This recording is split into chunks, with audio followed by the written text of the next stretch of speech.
Jadi untuk pertemuan kali ini kita akan melanjutkan untuk yang pembahasan tentang ring ya. Jadi ada 3 hal yang relatif ini fundamental lah tentang ring, yaitu pertama adalah homomorfisme ring. Kenapa? Karena dia membuat suatu hubungan, mendefinisikan suatu hubungan antara satu ring dengan ring yang lain. Terus yang kedua adalah ring polinomial. Dan di sini kita lebih fokus ke atas lapangan. Kenapa? Karena ya kalau misalkan dia atas ring dengan elemen satuan dibandingkan dengan lapangan, ada beberapa sifat yang menarik lah kalau kita menggunakan atas lapangan di sini.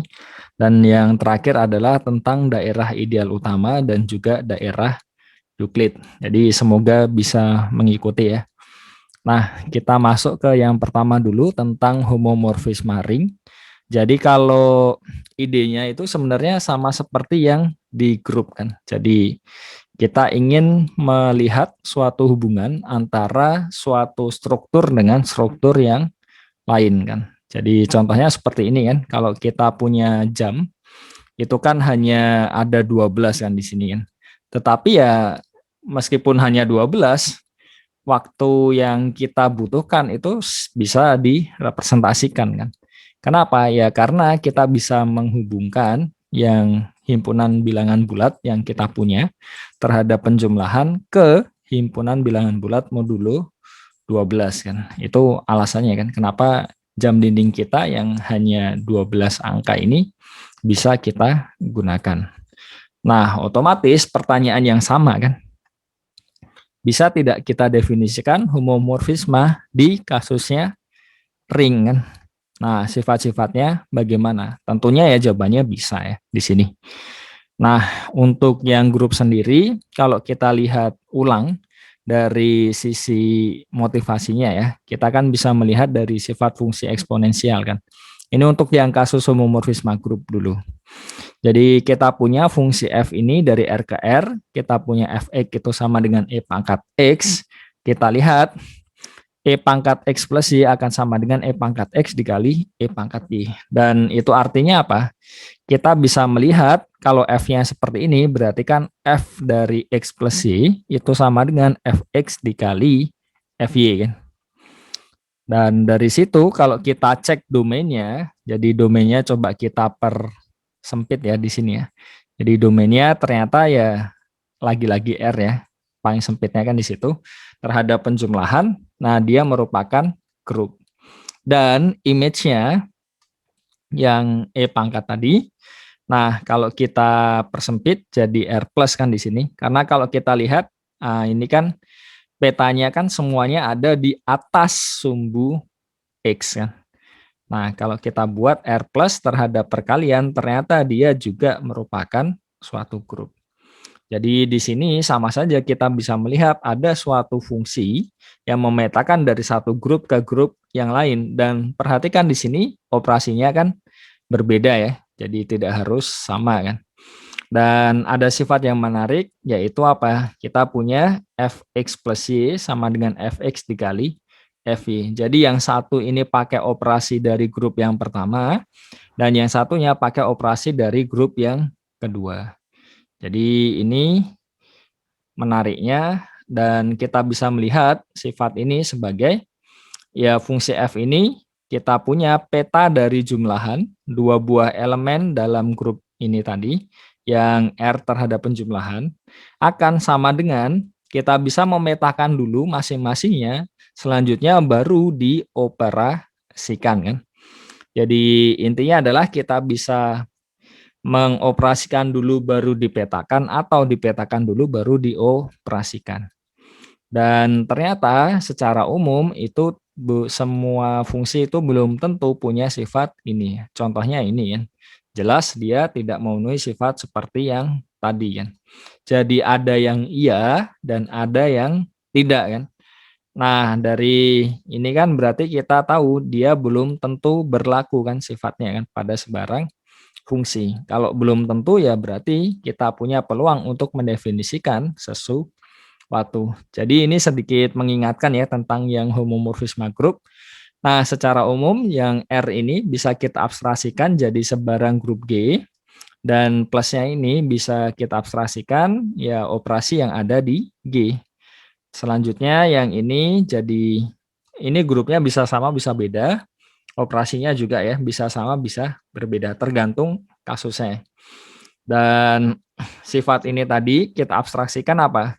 Karena plusnya ini kita ganti star G, terus kalinya ini kita ganti star dari G aksen, berarti kan kita punya F dari X star G Y sama dengan Fx star yang G aksen ini Fy. Jadi kita punya definisi homomorfisme grup seperti ini. Nah, sederhana kan kalau dari sisi pendefinisiannya kan. Jadi pada intinya adalah kalau kita interpretasikan syarat ini itu maknanya apa? Intinya adalah dia fungsi yang mengawetkan operasi. Maksudnya mengawetkan di sini apa? Ya ini tadi yang saya sampaikan di depan kan dari awal kan. Jadi peta dari hasil operasi akan sama hasilnya dengan hasil operasi dari masing-masing petanya. Intinya apa? Ya intinya adalah urutan pengerjaan tidak mempengaruhi hasil. Jadi kita bisa operasikan dulu atau bisa petakan dulu, terserah kan di situ.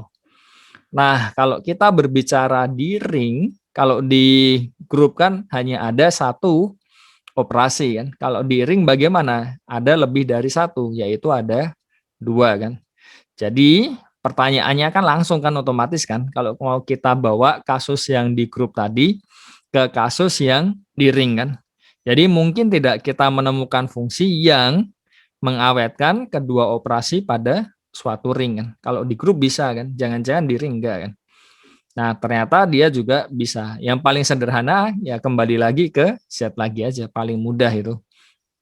Jadi contohnya di sini himpunan bilangan bulat terhadap plus dan kali itu kan jelas ya dia merupakan ring.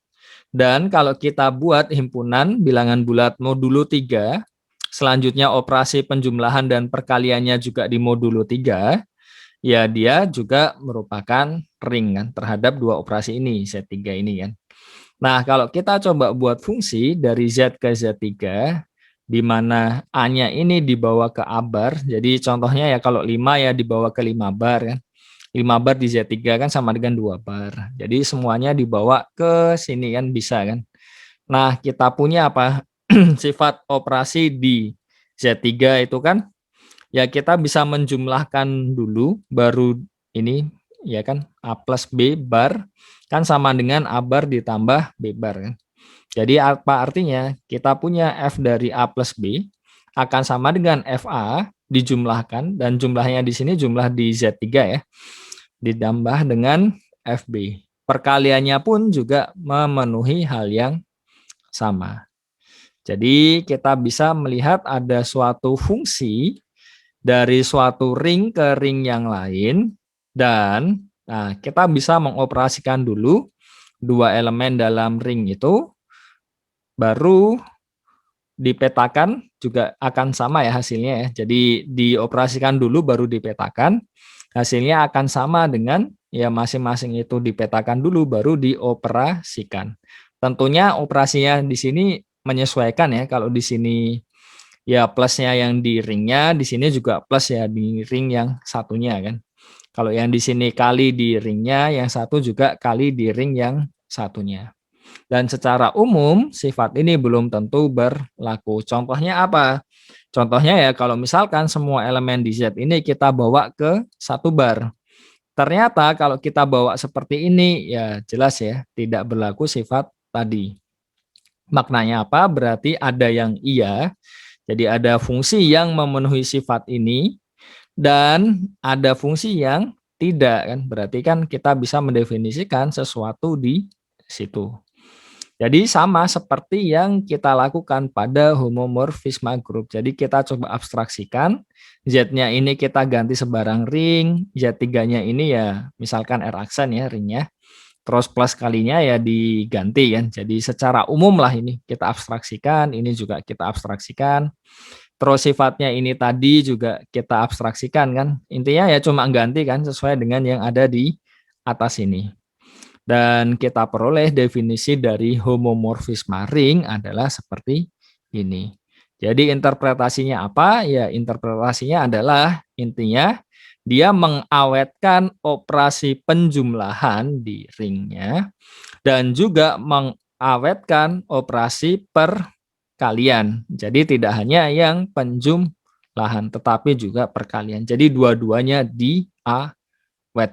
Itu interpretasi dari syarat homomorfisme ring tadi ya. Semoga sampai sini masih jelas ya. Karena kita akan masuk ke contoh-contohnya. Jadi contoh yang pertama, ya ini tadi ya. Kalau misalkan kita buat lebih umum, kalau tadi kan kita ambil Z3 kan. Nah, ini tiganya kita ganti dengan N. Nah, secara umum ternyata bisa juga kita definisikan dari Z ke Zn. Definisinya apa? Ya sederhana saja. Intinya kalau kita punya suatu bilangan bulat di sini, ya kita petakan saja ke ya ambarnya yang ada di Zn ini ya. Selesai. Dan jelas dari sifat teori bilangan ya, kita tahu kalau akan memenuhi sifat ini. Jadi FA1 plus A2 akan sama dengan FA1 ditambah dengan FA2. Jadi yang perlu diperhatikan adalah plus yang pertama ini adalah plus yang ada di Z dan plus yang di sini adalah plus yang ada di Zn. Nah, yang sini juga sama untuk yang perkalian. Jadi kalinya ini yang ada di Z dan kalinya yang di sini adalah kali yang ada di Zn. Jadi kita peroleh F ini merupakan homomorfisme ring. Jadi ini contoh yang paling sederhana dari homomorfisme ringnya. Contoh lain apa lagi? Ya kalau misalkan kita bergerak sedikit dari sesuatu yang sudah kita tahu, contohnya himpunan ini ya, matriks. Nah, matriks ini, jadi ini kan himpunan yang isinya adalah matriks-matriks segitiga atas yang entry-entry-nya adalah bilangan bulat kan. Nah, terhadap operasi penjumlahan dan perkalian matriks, nah dia menjadi suatu ring. Kalau misalkan kita petakan, jadi ini kan AB0C. Jadi kita petakan dia ke A. Nah, ternyata ya kita bisa tunjukkan bahwa fungsi G kita ini yang kita definisikan tadi akan mengawetkan operasi penjumlahan dan juga perkalian yang ada di situ kan. Jadi sederhana ya untuk contohnya ya. Jadi contohnya kalau ini kita jumlahkan 2 kan nanti jadi ya kan entry yang bersesuaian kan kalau penjumlahannya jadi jelas. Perkaliannya pun juga akan ya sama aja kan. Jadi ini mudah sekali untuk ditunjukkan dia menjadi homomorfisme ring kan. Nah, kira-kira kalau kita combine dari contoh 1 dan contoh 2 ini bisakah kita dapat sesuatu? Ya bisa. Jadi contohnya apa? Coba kita combine ya. Misalkan kita punya seperti ini. Jadi di sini tadi kan ini ya. Intinya adalah kita coba bawa dia R-nya ini. Ini kan dia matriks yang bentuk-bentuknya khusus ya. Jadi entry-entry-nya itu di set seperti ini ya. Nah, kita petakan dari C ke R. Jadi A plus BI ini dibawa ke sini. Dan kita juga dapat tunjukkan bahwa dia menjadi suatu homomorfisme ring. Ini tidak sulit ya, sederhana.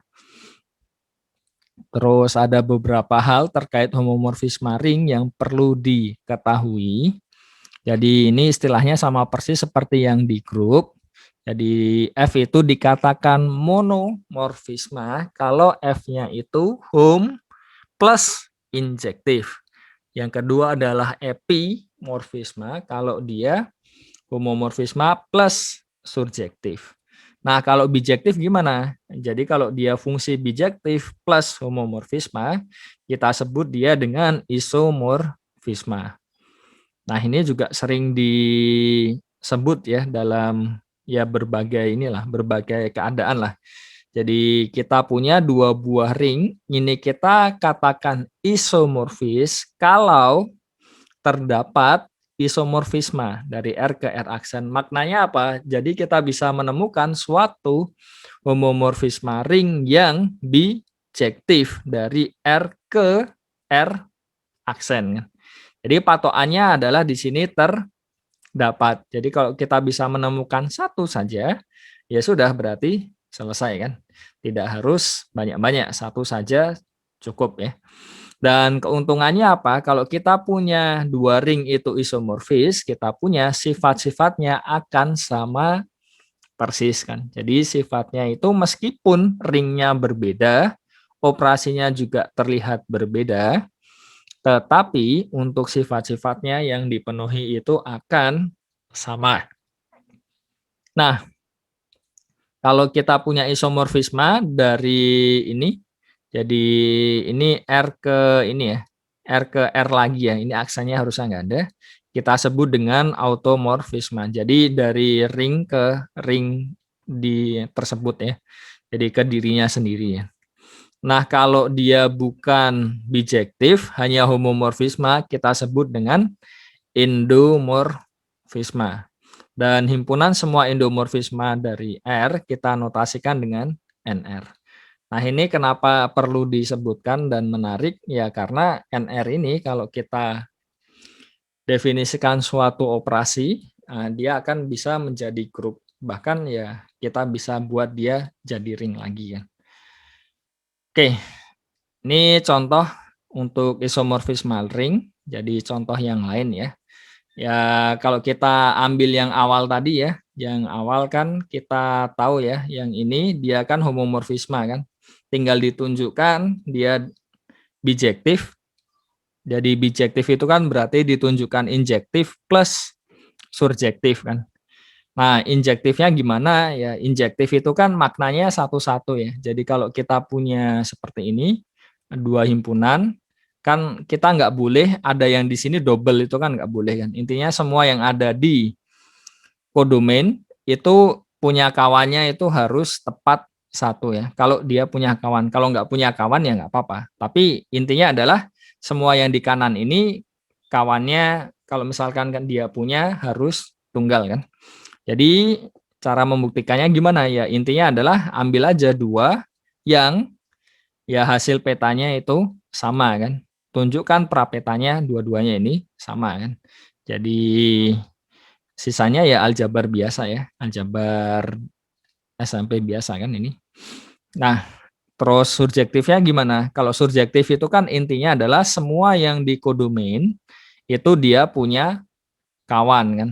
Cuma kawannya di sini nggak diatur harus tunggal atau tidak ya. Jadi bisa double, bisa satu, bisa terserah kan. Jadi bedanya itu dengan yang injektif. Jadi intinya adalah kita ambil sebarang elemen yang ada di sini semuanya, tunjukkan ada yang di domain ini sehingga dia petanya ke situ tadi ya.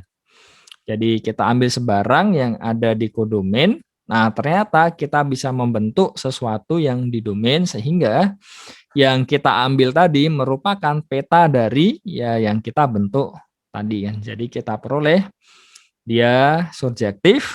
Nah, surjektif plus injektif berarti bijektif plus homomorfisme berarti ya kita punya fungsi ini merupakan isomorfisme kan. Jadi kita peroleh C ini akan isomorfis dengan R yang kita punya. Oke, ada pertanyaan mungkin sampai sini? Sepertinya tidak ya. Kalau tidak kita bisa lanjut. Jadi beberapa sifat dari homomorfisme ini ya saya agak sedikit cepat ya karena kan review aja.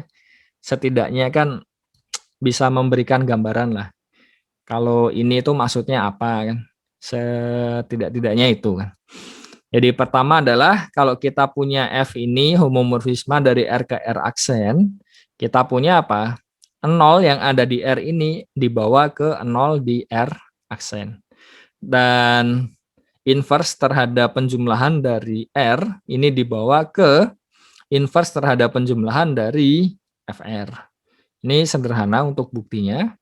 Dan ternyata kalau ringnya ini punya elemen satuan dan surjektif, jadi syaratnya dua ini ya. Jadi satunya ini harus ada karena ya kalau nggak ada kan ya otomatis nggak akan ada inverse kan.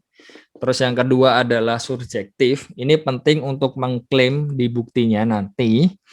Nah, kita punya FR inverse ini sama dengan F dari R inverse. Jadi seolah-olah seperti inverse-nya ya diawetkan ya dalam tanda kutip. Oke, untuk beberapa yang lain kita perlu memperkenalkan untuk notasi ini ya. Jadi image atau bayangan. Jadi bayangan dari suatu homomorfisme itu apa? Kalau misalkan kita punya F-nya dari R ke R aksen, yang namanya image ini ya semua yang anggota kodomain yang punya kawan di domain kan. Dan jelas dia merupakan himpunan bagian tak kosong. Kenapa? Karena kan tadi sudah dijelaskan kan di sini kan 0 dibawa ke 0 R aksen. Berarti kan image-nya di sini ya minimal isinya ya 0 dari R aksen kan. Jadi 0 dari R aksen pasti masuk ke sini. Dan ternyata nah image F ini pasti merupakan suatu subring dari R aksen. Kalau misalkan R-nya adalah komutatif, berarti image-nya ini juga pasti akan komutatif. Itu menarik. Meskipun R aksennya ini belum tentu komutatif ya. Karena kan posisinya kan dia di sini kan. Jadi dia bagian dari R aksen ini. Yang komutatif ya bisa jadi hanya itu saja. Dengan diketahui yang seluruh R-nya ini komutatif. Nah, selain itu, selain image, juga ada satu hal lagi yang penting, yaitu tentang kernel. Atau kalau misalkan di beberapa buku ada juga yang menyebutnya sebagai inti ya. Jadi apa yang dimaksud dengan kernel? Intinya adalah semua yang ada di domain. Jadi ini kan dari R ke R aksen kan. Otomatis ya semua yang ada di R yang dipetakan ke 0 ya. Jadi kita punya apa? Karena 0 dibawa ke 0 aksen berarti kan ya kernel ini tidak mungkin kosong ya. Dan kita bisa melihat dari definisi ini kan dia akan ekuivalen dengan yang bawah kan. Jadi prapeta dari himpunan 0 kan. Itu kernelnya. Dan sifatnya apa? Nah, sifatnya adalah ternyata untuk menunjukkan F itu monomorfisme, syarat perlu dan cukupnya adalah kita juga bisa menunjukkan kernelnya ini isinya hanya 0 R. Jadi tidak harus menunjukkan homomorfisme yang injektif. Bisa ditunjukkan cukup ini saja. Dan menariknya lagi apa? Menariknya lagi adalah ternyata kernel ini, kernel F ini pasti dia merupakan ideal di R. Dan selalu kalau kita punya ideal, nah kita bisa membentuk suatu ring faktornya kan. Itu akan kita bahas lebih lanjut di setelah ini ya tentang teorema utama homomorfisme. Kalau yang kasus di grup ini, nah kita punya ya kurang lebih seperti ini ya di grup kan. Jadi kita punya dari teorema utama homomorfisme grup kita punya seperti ini kan. Dan secara umum ini yang di grup kan TUHG ya. Jadi ya kurang lebih seperti ini kan. Nah, bagaimana bentuknya, bagaimana bunyinya dari teorema utama homomorfisme ring. Nah, kurang lebih ya sama. Jadi kita punya kalau kita ada ini fungsi dari R ke R aksen yang merupakan suatu homomorfisme ring. Nah, kita bisa membentuk isomorfisme dari mana? Dari R per kernel F ke image F. Jadi kalau kita gambarkan misalkan R-nya ke sini, terus kita punya image F-nya di sini, ini ke bawah. Nah, bawah ini kita punya R per kernel ini ya, per kernel F ya. Nah, homomorfisme isomorfismenya tuh di sini ya. Jadi ini F aksennya dan dia merupakan isomorfisme. Padahal yang kita punya apa? F-nya ini homomorfisme, jadi modalnya ini F-nya homomorfisme. Kan nggak ada hubungannya kan, ini sepertinya seolah-olah kan.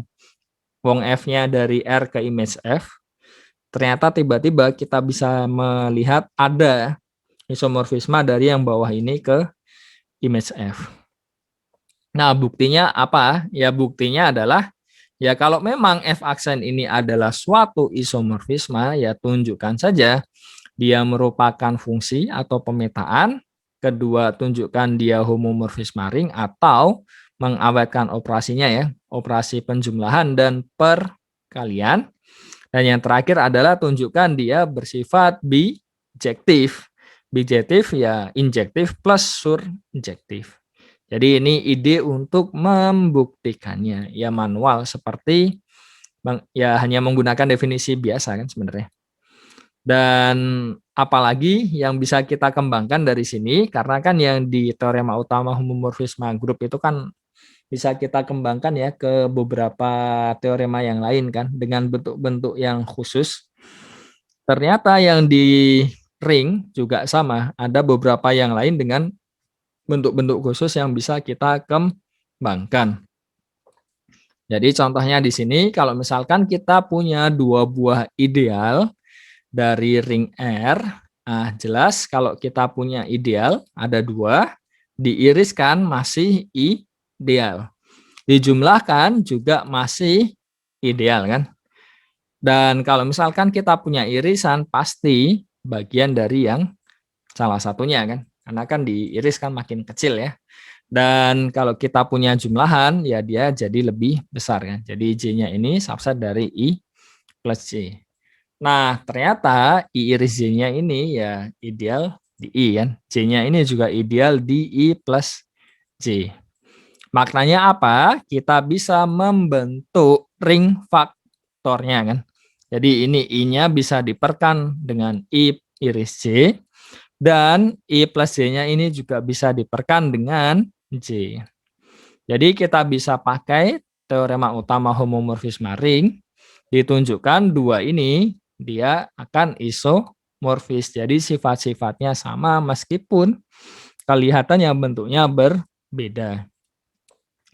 Nah, bagaimana cara melihatnya? Ya intinya adalah kita buat ini, kan ini dari I ya, ke ini I plus J per J kan. Nah ini ke bawah kan ada homomorfisme natural ya ke sini ya, I iris J. Nah nanti kita bentuk seperti ini. Jadi intinya adalah kita buat suatu homomorfisme dari I ke I plus J per J.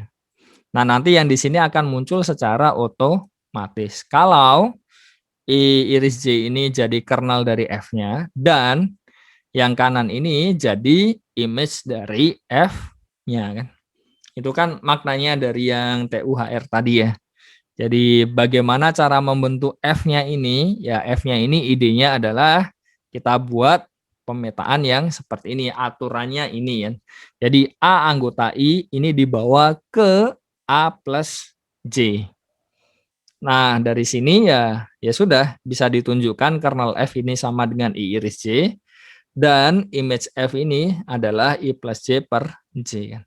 Jadi untuk buktinya ya intinya kita menggunakan teorema utama homomorfisme ring. Jadi yang perlu ditunjukkan ya ini kan F-nya pemetaan, F-nya home, terus 1 2 ini ya. Kalau mau pakai TUHR. Nah, terus bagaimana bentuk yang lain? Jadi yang di grup itu kan kita punya per banyak banget kan. Nah, di sini kan juga sama. Jadi misalkan kita punya dua buah ideal lagi dari ring R, tetapi di sini adalah yang satu memuat yang lainnya. Jadi contohnya di sini J ini termuat dalam I. Otomatis apa? Kita punya J-nya itu ideal di I, berarti kita bisa membentuk I per J, dan masing-masing IJ kan ideal di R, berarti kita juga bisa membentuk R per I dan juga R per J kan. Nah, karena posisinya adalah J-nya ini subset I, otomatis apa?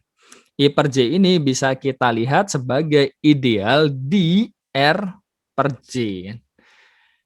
Nah, di situ kita punya apa? Kita bisa bentuk suatu ring faktor seperti ini. Jadi R per J diperkan lagi dengan I per J. Jadi ya ini sudah ada kelas, dibuat kelasnya lagi kan. Makanya di sini ada simbol double bar ya di situ. Dan jangan bingung ya, kalau misalkan masih bingung ya silahkan lihat lagi tentang ring faktor.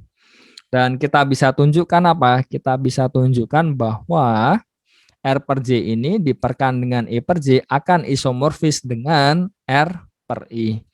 Nah, ini kan seolah-olah seperti J-nya di-cancel kan, kalau kita punya bilangan bulat ya, punya perperan seperti ini kan, seolah-olah seperti itu ya.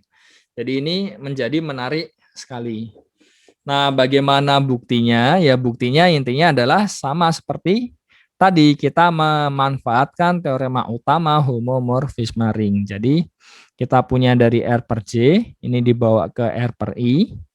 Nah, yang di bawah ini adalah ya semua ini ya, semua yang di sini kan, sisi kanan ini jadi di bawah. Nah, ini kan nanti akan jadi seperti ini kan. Jadi, kita tinggal melihat fungsi dari R per J ke R per I. Tunjukkan fungsi itu jadi suatu homomorfisme ring, dan tunjukkan bahwa yang bagian bawahnya ini, pernya ini, dia akan jadi kernel F, dan yang sisi kanan ini jadi image F. Itu adalah bunyi yang ini ya, pengembangannya lah intinya, pengembangan dari teorema utama homomorfisme ring. Nah, jadi ada beberapa hal di sini yang perlu dilihat ya. Intinya kan kalau kita punya suatu struktur dengan ya idenya kurang lebih mirip kan, otomatis ya perlu kita lihat hubungannya kan. Nah, dari hubungannya itu juga perlu dilihat sifat-sifatnya kan, ada yang mirip atau tidak kan. Yang berbeda juga yang mana kan. Dan selain itu juga ada tidak yang ya yang satu punya, yang satu tidak kan. Jadi itu beberapa renungan di sini. Oke, mungkin itu dulu tentang homomorfisme ring. Ada yang mau ditanyakan mungkin? Aman ya sementara ya. Kalau misalkan masih bingung kan ini ada recordnya kan, jadi ya bisa diulangi lah. Bisa diulangi lagi. Oke, karena ya mau nggak mau ya, bisanya kan hanya review kan. Kalau mau full juga butuh waktu setengah semester, jadi ya nggak mungkin. Oke, kalau itu sudah, kita bisa lanjut ke bagian 2, yaitu tentang ring polinomial atas lapangan. Jadi ini sebenarnya tidak harus atas lapangan, bisa atas ring, cuma ya kita fokus yang ke situ dulu. Jadi motivasinya adalah sebetulnya ya intinya kita punya yang kita ini, yang sudah kita tahu ya dari dulu sejak SMP atau SMA ya. Kalau kita punya polinom, waktu itu khususnya waktu SMP itu kan selalu ya waktu itu kan memang belum terlalu kompleks ya bisanya kan. Jadi kalau kita punya polinomial kan ya koefisiennya kan masih bilangan bulat kan biasanya kan. Nah, ini juga sebenarnya idenya sama, kita lihat dari situ. Jadi misalkan kita punya Zx yaitu ya polinomial yang derajatnya ini berhingga ya. Dan nggak ada yang negatif untuk pangkatnya. Terus koefisiennya itu bilangan bulat yang ya intinya bilangan bulat ya. Terus operasi penjumlahannya kan ya seperti yang kita tahu kan kalau polinom kan. Jadi yang X pangkat sesuatu, yang X pangkatnya sama itu kan nanti koefisiennya dijumlah. Kalau perkaliannya kan menggunakan aturan konvolusi kan. Jadi ya nanti konvolusi apa bisa dilihat lah dari contohnya ya, supaya punya gambaran kan. Dan kita punya Zx ini jelas dia akan menjadi ring komutatif. Karena kan kalau polinom itu kan seperti ya fungsi ya. Jadi kalau kita kalikan dibalik kan dia hasilnya nanti sama kan. Jadi dia komutatif dan punya elemen satuan. Satuannya apa? Ya angka 1.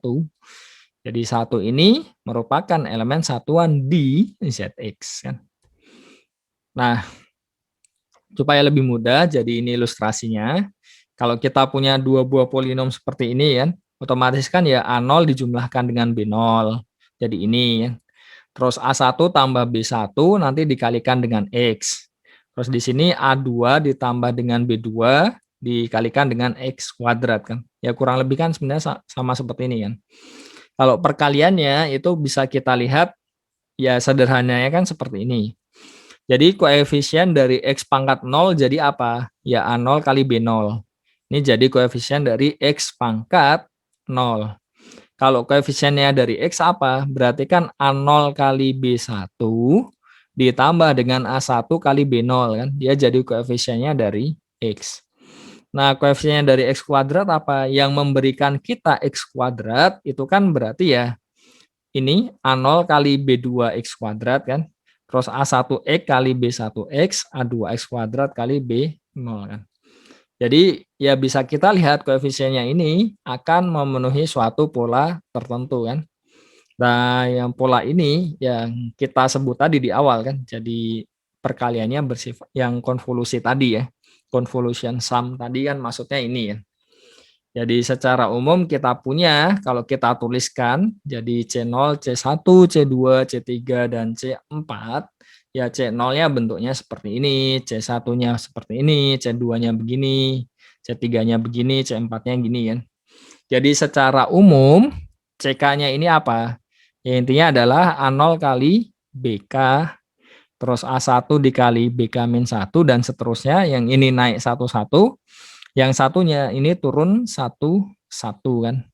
Jadi itu jadi koefisien dari X pangkat K ya, di perkalian polinomnya.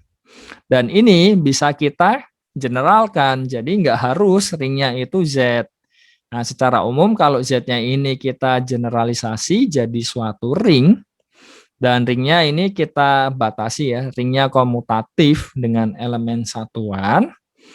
Nah, kita bisa melakukan hal yang sama persis dengan syaratnya yang tadi. Menjumlahnya kita definisikan seperti tadi, perkaliannya juga aturannya seperti yang tadi ya. Dan karena ringnya komutatif, nanti ya Rx ini juga akan jadi ring komutatif juga. Elemen satuannya apa ya? 1 di R-nya. Jadi ini idenya untuk membuktikan itu tadi semuanya kan. Jadi ya sederhananya adalah kalau kita punya R-nya itu suatu ring, Rx plus kali, dengan plus kalinya didefinisikan seperti ini, akan menjadi ring juga ya. Lebih khusus kalau ringnya komutatif dengan elemen satuan ini juga akan sama. Nah, contoh-contohnya apa? Ya, kita bisa bentuk lah. Contohnya kalau himpunan bilangan real R kan, kita bentuk Rx-nya kan bisa, C juga kan, Cx-nya bisa kita bentuk. Atau mungkin yang ini yang bukan lapangan, jadi misalkan Z6 kan juga bisa kita bentuk Z6X. Dan secara umum ya dengan cara yang sama ya, kita bisa membentuk Rx ini. Nah, kelebihannya apa? Kalau misalkan kita bekerja pada suatu lapangan, ya sebelum itu tentunya kita perlu melihat beberapa hal terlebih dahulu kan. Jadi pertama kita lihat derajat dari polinomial, terus beberapa relasinya dan ya mereduksinya ya. Jadi yang dimaksud dengan derajat itu intinya adalah pangkat ya terbesar ini ya. Jadi X pangkat berapa yang paling besarnya di situ kan. Itu yang dinamakan dengan derajat. Kalau koefisien dari yang ini tadi sama dengan satu, misalkan ini sama dengan satu, kita sebut dia sebagai polinomial moniknya. Karena monik ini beberapa kasus dia jadi lumayan membantu lah kalau dia polinomialnya monik. Nah, dari sini bisa kita pahami kalau ya misalkan ini ya, kita ambil yang di ringnya, yang bukan 0, nah kita ya definisikan lah, dia derajatnya 0 kan. Karena kan dia nggak ada X pangkatnya kan, nggak ada X pangkat berapanya kan. Jadi derajatnya 0. Kalau derajat dari 0 ya kita definisikan minus tak hingga. Ya ini by ini aja lah, by convention, jadi kesepakatan. Jadi elemen-elemen yang di R ini kita sebut dengan skalar atau polinomial konstan. Nah, beberapa contohnya ya seperti yang sudah kita tahu ya, ini kan kembali ke Zx kan, itu kan mudah.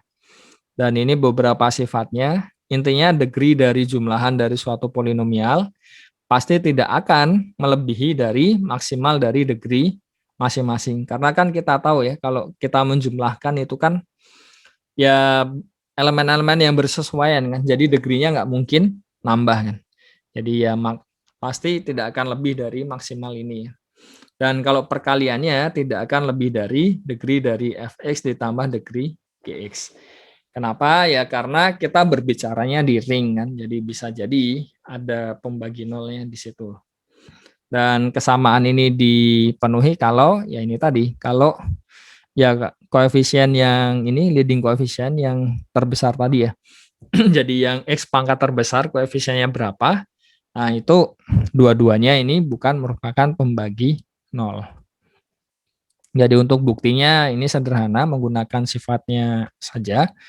Dan ternyata kita punya kalau R-nya itu merupakan suatu daerah integral, nah kita juga punya Rx ini juga akan menjadi suatu daerah integral. Buktinya sederhana. Dan bagaimana dengan unitnya kan? Jadi unitnya di Rx ini ya isinya ya elemen-elemen yang ada di R. Kenapa? Ya karena kan ininya kan satu ya, elemen identitasnya, elemen satuannya kan satu kan, dan satu itu kan degree-nya 0. Mau nggak mau ya yang punya inverse ya hanya yang degree-nya 0 kan. Itu idenya lah. Dan menariknya adalah kalau F-nya itu lapangan, Fx ini juga pasti akan merupakan daerah integral. Tetapi, nah ini Fx ini belum tentu lapangan. Itu yang menarik. Terus setelah itu di bagian polinom, tentang polinom, kita kan bisa memperlakukan dia seperti di bilangan bulat ya. Jadi kita punya pembagian kan. Jadi polinom kan bisa dibagi terus ada sisanya kan. Jadi contohnya seperti inilah kalau kita punya fx ini dan gx-nya ini kan. Nanti misalkan kita buat fx ini kalau dikurangkan dengan gx kali sesuatu jadi f1x di mana f1-nya ini kita pengennya ya yang derajatnya kurang dari derajatnya fx. Jadi kita bisa melakukan mirip seperti yang di bilangannya. Jadi kita bisa membuat persamaan ya seperti ini. Jadi kalau kita punya F dan kita punya G, kita bisa menemukan suatu polinomial Q dan R. Sedemikian hingga persamaan ini berlaku di mana nah degree dari Rx ini kurang dari degree dari Gx. Jadi ini Fx-nya yang dibagi, Gx-nya itu pembagi, Qx-nya itu kan sama saja hasil bagian, dan R-nya ini adalah sisa. Jadi mirip seperti yang di bilangan bulat kan, yang sudah kita ketahui. Nah, itu dirangkum dengan ya ini suatu yang kita sebut dengan algoritma pembagian ya di sini ya. Jadi kita punya sebarang ring komutatif R, punya elemen satuan, F-nya ini, dan yang penting adalah supaya algoritmanya jalan, ya kita perlu syarat ini. Leading coefficient dari Gx itu merupakan suatu unit. Karena di stepnya ini kita butuh itu ya tadi ya, di depan tadi ya. Jadi kita bisa jalankan algoritma pembagian. Maka dari itu kalau kita punya polinomnya itu atas lapangan, nah itu kan lebih enak kan. Kalau dia lapangan kan otomatis ya leading coefficient-nya pasti merupakan suatu unit ya. Jadi kita punya bentuk ini yang sudah sangat familiar. Nah, untuk buktinya ya kita bisa lihat dari eksistensinya kan dari yang depan tadi. Kalau ketunggalannya bagaimana? Ya, ketunggalannya kalau misalkan kita punya dua, ternyata bentuk dua ini akan sama kan. Jadi sederhananya seperti itu kan. Jadi contohnya misalkan kita punya F-nya ini, G-nya ini, dan kita ambil dia di Z6X, kita mau mencari ini ya, Q sama R-nya kan. Nah, caranya gimana ya? Seperti yang sudah kita tahu, pakai porogapit ya. Porogapit itu apa bahasa Indonesianya kurang tahu juga. Jadi intinya kita punya ini, kita mau bagi dengan ini kan. Jadi ini 2x pangkat 3, kita punya di sini x kuadrat. Jadi berapa dikalikan supaya jadi 2x pangkat 3 di sini ya. karena kita punya di Z6, jadi modulo 6 ya. Kalau kita kalikan 5 kali 4 itu kan 20. 20 dibagi 6 sisa 2 kan. Jadi pas kita punya 2. Dan di sini X pangkat 3, kita punya X kuadrat, berarti harus dikalikan X kan. Jadi kita punya 5X kuadrat ini dikalikan 4X sama dengan 2X pangkat 3. Selanjutnya ya ini perlu dikalikan dengan 2 juga kan. 4 kali 2 itu 8, 8 bagi 6 sisa 2. Makanya kita punya di sini 2X. Kita kurangkan, yang sini habis. Ya, sama seperti ini kan. Yang sudah kita kenal sejak SD kan sebenarnya. Ini dikurangkan 3X kuadrat. Nah, ini kita punya 5X kuadrat, supaya jadi 3X kuadrat, ini perlu dikali 3 kan. Karena 5 kali 3 itu 15, dibagi 6 sisa 3 kan. Jadi ini juga dikalikan, 3 kali 2 itu 6, 6 itu ya sama aja 0 ya di sini ya. Kita kurangkan jadi ini ya. Nah, bisa kita lihat di situ ternyata kalau kita formulasikan, kita punya ini 2X pangkat 3 ditambah 3X kuadrat plus 1, ini sama dengan, ya kita punya 2 ini ya, 2 ini ya dikali ya, ditambah sisanya adalah 4X plus 1. Jadi syaratnya adalah degree-nya ini bisa dilihat di sini degree-nya 1 kan, yang ini kan hasil pembaginya kan degree-nya 2 kan, jadi ya sudah memenuhi kan, jadi degree-nya kurang dari degree pembaginya. Nah, kita juga punya dari situ tadi teorema sisa ya. Ya intinya fx ini dapat dinyatakan dalam perkalian ini ditambah fa kan.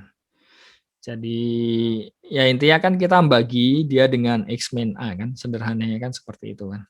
Dan kalau kita punya dia menjadi ini akar-akarnya, kita ambil x min a ini membagi habis fx kan, berarti ya syarat perlu dan cukupnya adalah A-nya ini merupakan akar dari polinomial fx. Maka dari itu kita punya, kalau kita punya apa, suatu polinom pangkatnya berapapun, terus bisa kita faktorkan kan, biasanya kan seperti itu kan. Terus kita bisa ambil akarnya dari faktor-faktornya itu kan sebenarnya ya dari sini. Ini alasannya ya, kenapa masing-masingnya ini jadi akar-akarnya. Jadi itu sedikit ya tentang ring polinomial, dan mungkin ini terakhir, kalau kita punya derajatnya n, ya kan seperti yang sudah kita tahu kan, akarnya juga paling banyak n kan. Jadi itu tadi, dan menariknya adalah kalau dia merupakan daerah integral, ya ada sesuatu yang baguslah di situ. Nah, terakhir adalah tentang daerah ideal utama dan daerah Euclid. Ya, sampai sini ada yang mau ditanyakan? Sepertinya tidak ada ya. Kita lanjut lagi ya, terakhir ya ini ya. Nah, daerah ideal utama itu sebenarnya kita melihat dari ya dua-duanya sih. Sebenarnya dua-duanya itu terinspirasinya dari sifat yang ada di himpunan bilangan bulat. Jadi contohnya di sini, kalau di Z, kita punya setiap idealnya pasti bentuknya NZ. Jadi NZ ini ya dibangun oleh suatu elemen. Satu elemen ya, bukan hanya suatu ya. Jadi hanya satu saja, yaitu N. Jadi bisa kita lihat di situ ya setiap idealnya dibangun oleh satu elemen di Z. Itu yang kita jadikan motivasi lah untuk mendefinisikan ideal utama ya. Jadi principal ideal kan. Kalau yang daerah ideal utama kan biasanya di translate-nya kan principal ideal domain kan, daerah ideal utama ya. Jadi itu yang kita ya tiru. Jadi kalau misalkan kita punya R-nya itu suatu ring, ideal ini kita sebut ideal utama kalau ya I-nya ini dapat dibangun oleh satu elemen ya. Jadi misalkan ada suatu A ini di R, sedemikian hingga ya I-nya ini dibangun oleh A. Dan dari definisi ini tentunya ya tidak semua ideal merupakan ideal utama kan. Contohnya kalau misalkan ini, jadi kita punya I adalah yang dibangun oleh 2 dan X ini, ya dia merupakan ideal di ZX, tapi dia bukan merupakan ideal utama, karena kita nggak bisa cuma menemukan satu saja pembangunnya untuk itu. Jadi pembangunnya harus lebih dari satu di situ. Jadi kita punya ini adalah contoh yang bukan merupakan ideal utama. Jadi fenomena ini yang mendasari munculnya definisi daerah ideal utama. Kenapa? Karena ya di Z tadi kita punya setiap idealnya merupakan ideal utama. Tapi yang di sini tidak seperti itu. Jadi ada yang bukan merupakan ideal utama kan. Jadi itu tadi. Nah, sebelumnya mungkin ini ya, ada beberapa hal yang cukup penting di konsep ring. Jadi keterbagian ya, seperti di Z itu kan kita punya konsep keterbagian kan. Artinya apa? 6 itu membagi 18 misalkan ya. Maknanya kan ada angka 3 sedemikian hingga 6 kali 3 itu sama dengan 18. Jadi yang di ring juga ya kurang lebih sama. Kita punya A membagi B, itu kalau apa? Ya B-nya ini dapat dinyatakan dalam kelipatannya A kan. Otomatis ya kelipatannya maksudnya apa ya? Ya C kali A ini C-nya di R. Jadi tergantung dengan dari ringnya ya. Kalau yang di Z itu kan ya yaitu tadi 6 membagi habis 18 karena terdapat 3 suatu bilangan bulat sedemikian hingga 6 kali 3 sama dengan 18. Contohnya seperti itu tadi ya. Jadi ini contohnya yang lain. Misal ini 3 membagi habis 6 karena ada 2 sedemikian hingga ya 6 itu 2 kali 2. 2 kali 3 ya. Di Z10 misalkan 3 membagi habis 5. Ya kan? Kalau di Z kan kita nggak punya kan 3 membagi habis 5 kan nggak ada kan. Tapi kalau di Z10 iya. Kenapa? Karena ya kita bisa menemukan 5 di Z10. 3 dikali 5 itu kan 15 ya. 15 karena di sini modulo 10, kita bagi 10 kan, 15 bagi 10 kan sisanya 5 kan. Jadi benar kan 5 kan. Jadi kita punya 3 itu membagi habis 5 di Z10. Nah, elemen-elemen yang lain apa yang perlu di-note di sini?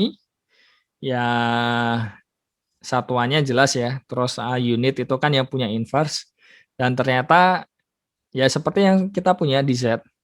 Ya suatu bilangan pasti membagi habis dirinya sendiri. Nah, di sini juga suatu elemen di R pasti kalau R-nya mempunyai elemen satuan loh sekali lagi.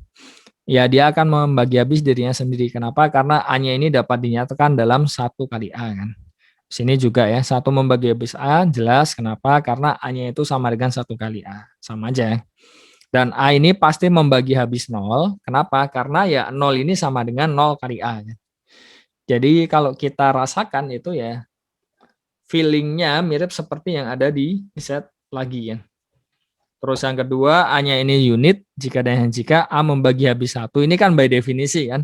Definisi membagi tadi kan kalau ada elemen lain dikalikan jadi yang kanan kan.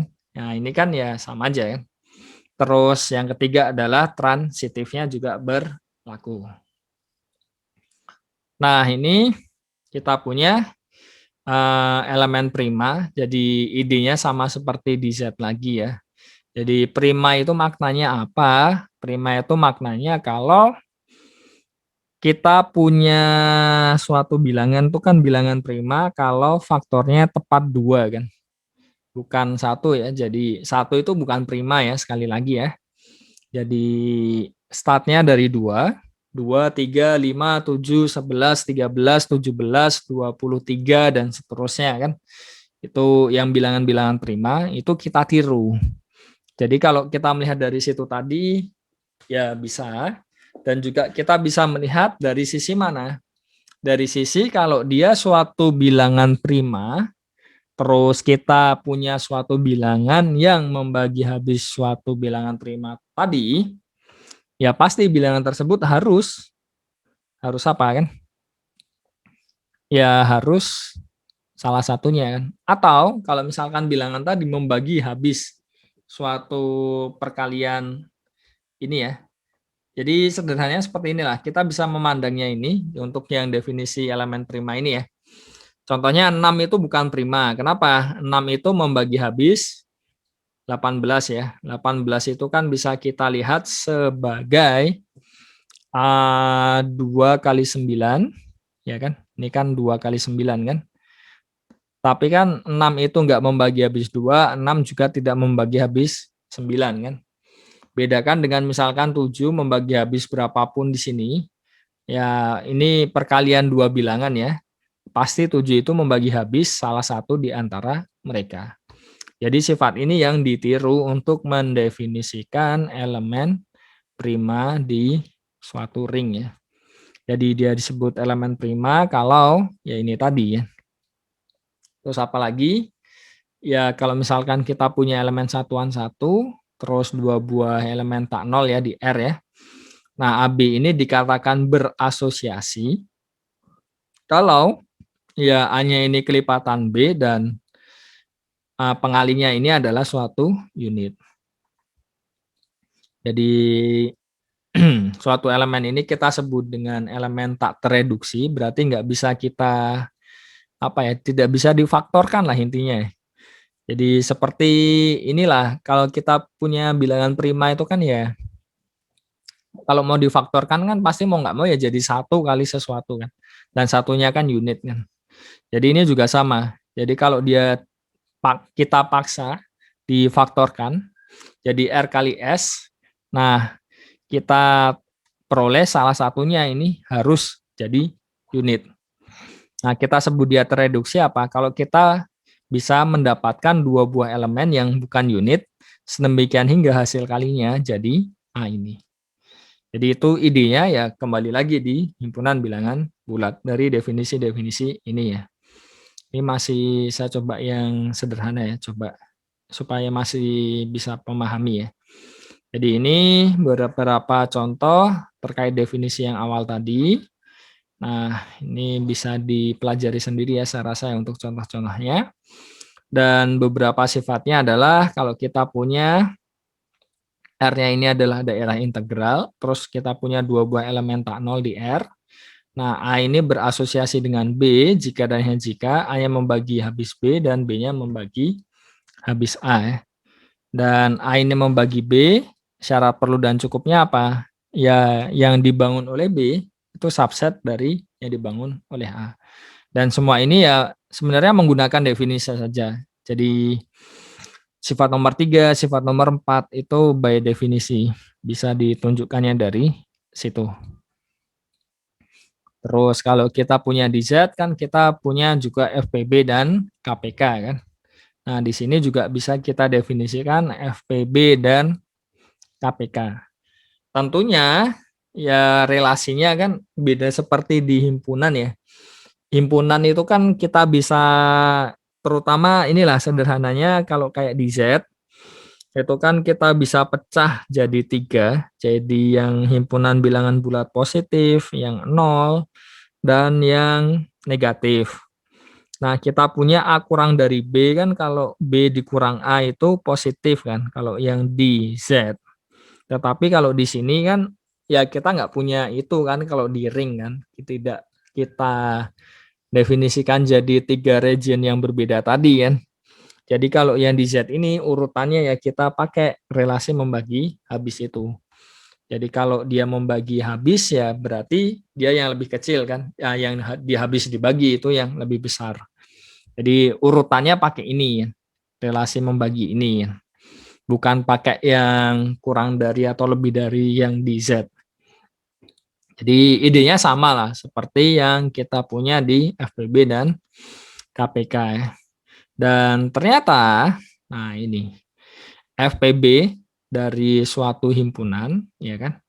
Dia belum tentu ada. Dan kalau dia ada, belum tentu tunggal kan. Meskipun demikian, meskipun dia tidak tunggal, tetapi ya dia saling berasosiasi. Jadi ya sama aja, kita nemuin satu sudah cukup. Nah, dari situ, nah GCD-nya itu kan tadi atau FPB-nya ya, belum tentu ada kan. Nah, syaratnya apa supaya FPB-nya itu selalu ada kan? Syaratnya adalah ini, jadi daerah ideal utama, yaitu setiap idealnya dibangun oleh satu elemen. Jadi ini merupakan syarat perlunya tadi ya, untuk ya yang kita inginkan tadi ya. Dan kalau F-nya itu suatu lapangan, nah ini menariknya. F-nya lapangan, kita pasti peroleh Fx-nya ini merupakan daerah ideal utama. Terus ini beberapa sifat yang terkait dengan ideal utama. Saya rasa bisa di skip ya, coba dibaca sendiri ya. Dan menariknya adalah kalau kita punya daerah ideal utama dan A-nya ini suatu elemen tak nol. Nah, A-nya prima ini syarat perlu dan cukupnya adalah A-nya merupakan tak tereduksi. Jadi sepertinya kan dari definisi kan kelihatan berbeda ya tentang keprimaan dan ketereduksian kan tadi ya. Tapi ternyata kalau konteksnya di daerah ideal utama, nah mereka jadi ya kurang lebih ya sama. Dan kalau daerah ideal utama lagi, ternyata ideal ini ya, ideal prima jika dan jika I-nya ideal maksimal. Nah, setelah yang daerah ideal utama, kita juga perlu melihat sedikit tentang daerah Euclid. Jadi daerah Euclid ini motivasinya dari ya nilai mutlak ini ya yang ada di Z. Jadi nilai mutlak ini kan punya dua sifat ini. Jadi kalau kita punya dua elemen, dua buah bilangan bulat tak nol, kita punya apa? Nilai mutlak dari N1 pasti kurang dari sama dengan nilai mutlak dari N1 kali N2. Dan ada seolah-olah seperti algoritma pembagian tadi yang di sini ya. Jadi ada kayak pembaginya, ada sisanya kan. Nah, ini yang kita definisikan. Jadi kita punya nu di sini memetakan dari R kurang 0 ke ya Z ini ya. Jadi himpunan bilangan bulat tak negatif ya di sini ya. Ini kita sebut dengan fungsi valuasi Euclid kalau memenuhi dua sifat yang awal tadi. Jadi ini yang kita abstraksikan lah, jadi seperti ini ya. Dan beberapa contohnya di Z ini jelas dia merupakan ini ya punya fungsi valuasi Euclid. Ya pakainya ini ya nilai mutlak tadi ya. Terus yang di sini di Fx itu kan ya kita punya juga sama kan. Dengan definisi nu-nya seperti ini kalau yang di Fx. Jadi kita definisikan R ini sebagai daerah Euclid kalau ya ada suatu fungsi valuasi Euclid pada R. Semoga tidak terlalu banyak ya untuk hari ini ya, karena kan sudah saya ini kan share dari lalu-lalu kan. Dan kalau R-nya ini adalah daerah Euclid, maka kita punya R-nya adalah daerah ideal utama. Nah, buktinya ini, jadi sederhananya adalah yang ingin disampaikan di sini kelihatannya tadi syaratnya itu kan berbeda kan. Ternyata ya satu sama lain ada hubungannya kan. Ternyata ini tadi kalau kita punya D-nya itu daerah Euclid, dia selalu merupakan daerah ideal utama. Itu kan sesuatu yang menarik karena definisinya ya berbeda jauh kan. Tapi dia punya sifat seperti ini. Jadi mungkin itu saja untuk ini ya pertemuan kali ini. Ada yang mau ditanyakan mungkin?